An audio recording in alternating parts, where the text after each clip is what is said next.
Olá, bem-vindo ao Childcast, um podcast dedicado à divulgação das abordagens participativas de educação infantil. Esse projeto faz parte da atividade acadêmica Infância e Educação Infantil do curso de Pedagogia da Unicinos, supervisionado pelo professor Paulo Fock.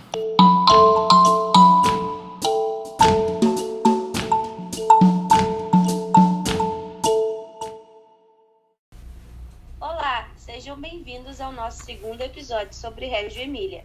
Eu sou a Bruna e tenho aqui comigo a Gabriela. Oi, pessoal, é um prazer estar aqui com vocês. E a Rafaela. Oi, pessoal, tudo bem?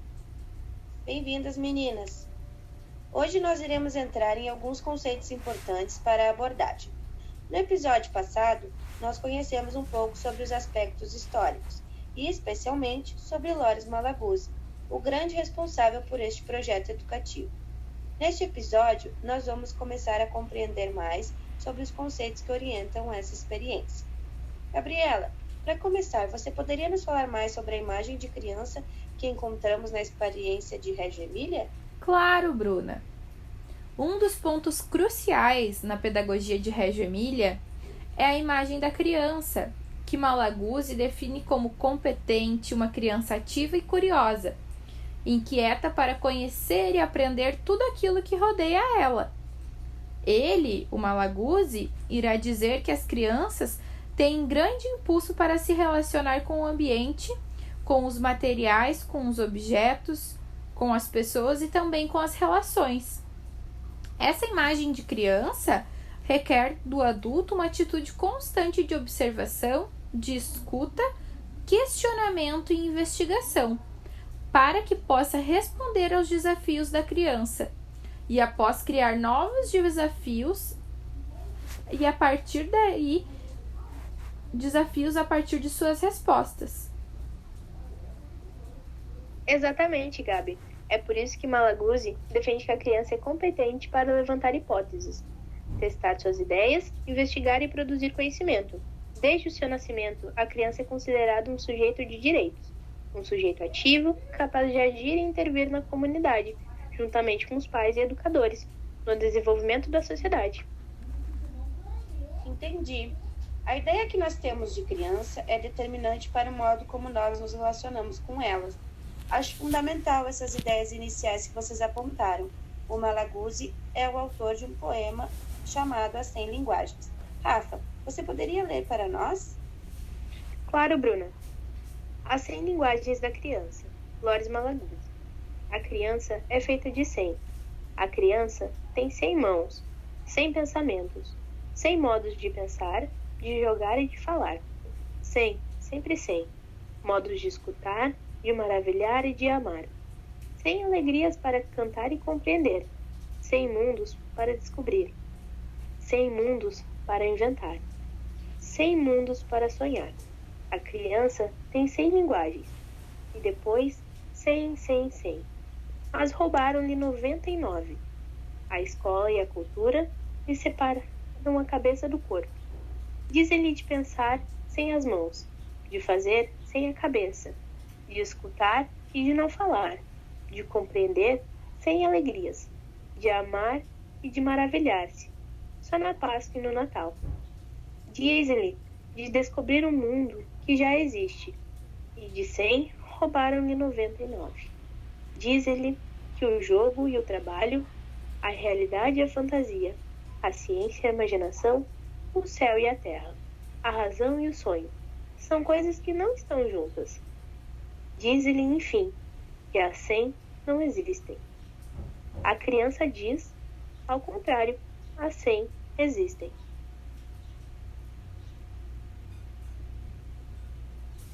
Depois desse poema lindo que Malaguzzi escreveu e que virou uma metáfora sobre seu pensamento, é importante entendermos sobre como ele entende o papel das linguagens e da comunicação. Exatamente, Bruna. Vamos lá. Para Malaguzzi, a comunicação é um papel de muita importância dentro da educação, pois ela fundamenta um sistema de relações. As diferentes formas de linguagem favorecem uma comunicação afetiva entre as crianças, entre estas crianças e os educadores e os pais. As crianças pequenas, os bebês, desde o nascimento se comunicam de forma competente com o corpo, utilizando a sua variedade de linguagens, que inclui os gestos, as expressões faciais, o olhar, o riso, o choro, os vocábulos e as palavras. Quando um adulto se coloca em atitude de escuta e observa uma criança com atenção, vou dar um exemplo. Um bebê que está deitado e tenta alcançar um brinquedo que o adulto colocou à sua frente, vê que os seus pés se movimentam acompanhando os gestos das mãos, na expectativa de agarrar o objeto, e todo o seu corpo é envolvido ao encontro de conseguir pegar aquele objeto oferecido.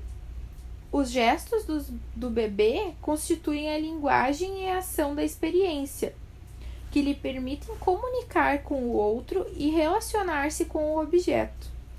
É por isso que na abordagem pedagógica de Reggio Emilia se defende que a criança possui 100 linguagens, 100 inteligências, 100 formas de se comunicar e de se expressar, 100 formas de criar e atribuir significados, 100 formas de construir pensamentos.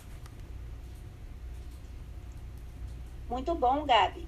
Seguindo neste mesmo sentido, em outra palavra que nós escutamos bastante quando se refere a Reggio Emilia, é sobre a pedagogia das relações.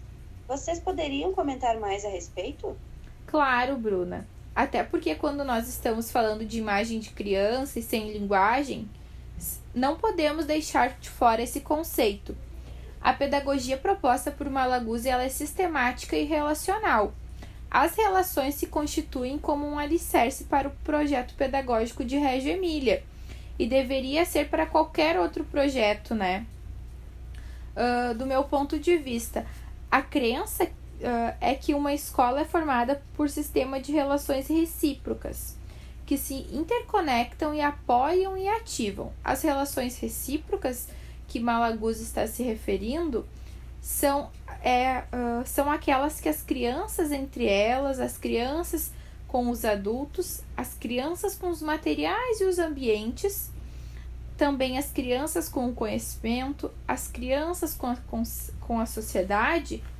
Ou seja, é a partir dessas relações que ocorre a aprendizagem e o desenvolvimento das crianças e dos adultos. O direito a uma educação de qualidade que promove todas as potencialidades das crianças e dos adultos em um clima de bem-estar, com harmonia e alegria, é uma das premissas dessa abordagem proposta por Malaguzzi.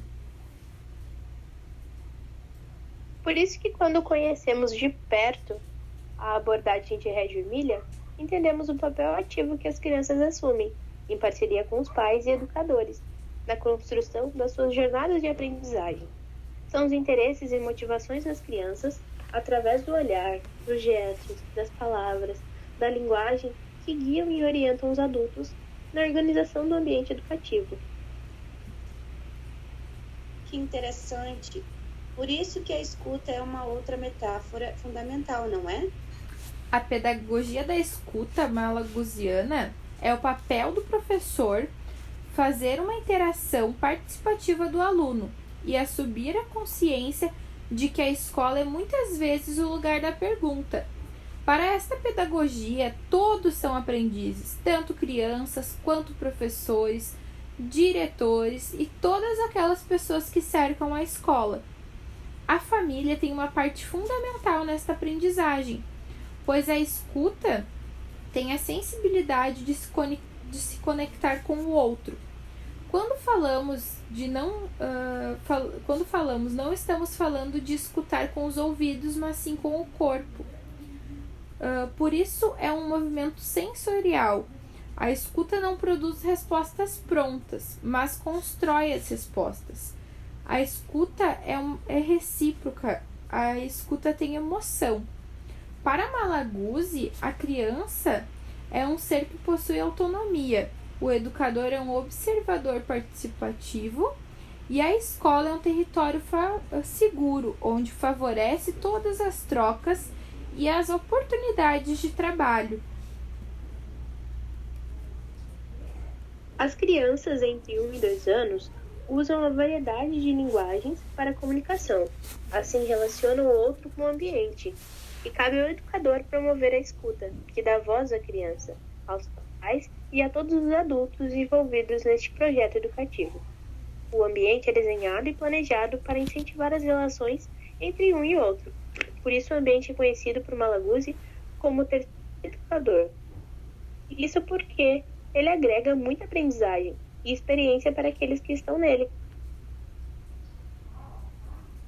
Muito bem, esse foi o nosso segundo episódio da temporada Reggio Emília. Nós conversamos sobre Agora a gente vai ter que parar.